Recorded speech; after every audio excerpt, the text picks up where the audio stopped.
اس کارگاہ دنیا میں کہ جیسے دن کو مسافر سرا میں آ کے چلے۔ انیس اپنے مکتبے میں کہتے ہیں کہ انیس دم کا بھروسہ نہیں، ٹھہر جاؤ، چراغ لے کے کہاں سامنے ہوا چراغ لے کے کہاں سامنے ہوا کے چلے۔ میر انیس نے فلسفہ حیات کو بھی جوانی کے آئینے روبرو رکھ کر بیان فرمایا۔ نہ جانے برق کی چشمک تھی یا شرر کی لپک،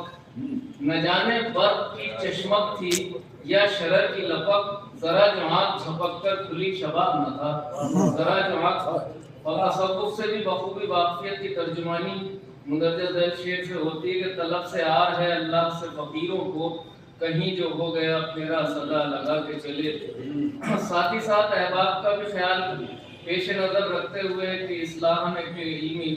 ایک تعلیمی ایک پہلو دیتے ہیں کہ خیال خاطر احباب چاہیے ہر دم، خیال خاطر احباب چاہیے ہر دم، انیس ٹھیس نہ لگ جائے آپ دینوں کو، انیس ٹھیس نہ لگ جائے آپ دینوں کو۔ اور خاکساری اور انکساری جو انسان کی خاص پہچان ہے اس کا درس اس طرح دیتے ہیں کہ خاکساری نے دکھائیں رفتوں پر رفتیں،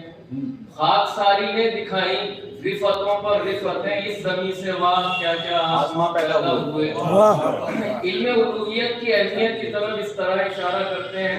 کہ علم خالق کا خزانہ ہے میاں کاف و نون، علم خالق کا خزانہ ہے میاں کاف و نون، ایک کن کہنے سے یہ کون و مکان پیدا ہوئے، ایک کن کہنے سے یہ کون و مکان پیدا ہوئے۔ مولا کائنات حضرت علی بن ابی طالب علیہ السلام کے قول کی روشنی میں کہ جاہل سے بحث و مباحثے سے گریز کرو، اس میں نصیحت فرماتے ہیں کہ اپنی زبان سے پوچھو خاموشی کی لذتیں، اپنی زبان سے پوچھو خاموشی کی لذتیں، جاہل سے اعتراض پر جھگڑا نہ کیجیے، جاہل سے اعتراض پر جھگڑا نہ کیجیے۔ غرض یہ کہ میر انیس نے اپنی غزلوں میں زندگی کے منفرد پہلوؤں کو مؤثر انداز میں نظم کیا۔ لکھنؤ محرم نمبر مؤرخہ 28 دسمبر 2009 کے صفحہ نمبر 6 پر خدائے سخن میر انیس جوش کی نظر میں اس عنوان سے مسدس کا ایک بند جوش کا ملاحظہ فرمائے کہ تجھ میں انداز جنوب بھی طرز دانائی بھی ہے، تجھ میں انداز جنوبی طرز دانائی بھی ہے، لکھنؤ کا ناد بھی دلی کی بردائی بھی ہے، آتش موسیٰ بھی ہے، آب مسیحائی بھی ہے، ایس کی بھی کروٹیں لیلا کی انگڑائی بھی ہے، ایس کی بھی کروٹیں لیلا کی انگڑائی بھی ہے، اور تجھ میں ذوق گریہ بھی شوق غزل خانی بھی ہے، تجھ میں ذوق گریہ بھی شوق غزل خانی بھی ہے، آگ بھی ہے تیرے احساسات میں اور پانی بھی ہے، آگ بھی ہے تیرے احساسات میں پانی بھی ہے۔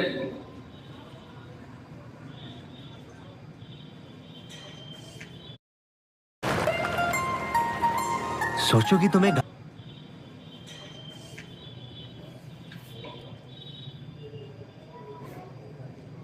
حضرت امام صلی اللہ علیہ وسلم سے عقیدت میں اعتراف ہے کہ یزیدیوں سے سوال آپ صرف حجت تھی، ورنہ امام کو خواہش آپ ہرگز نہ تھی۔ آپ فرماتے ہیں کہ حسین اور طلب آپ اے معاذ اللہ، حسین اور طلب آپ اے معاذ اللہ، تمام کرتے تھے حجت سوال آپ نہ تھا، تمام کرتے تھے حجت سوال آپ نہ تھا۔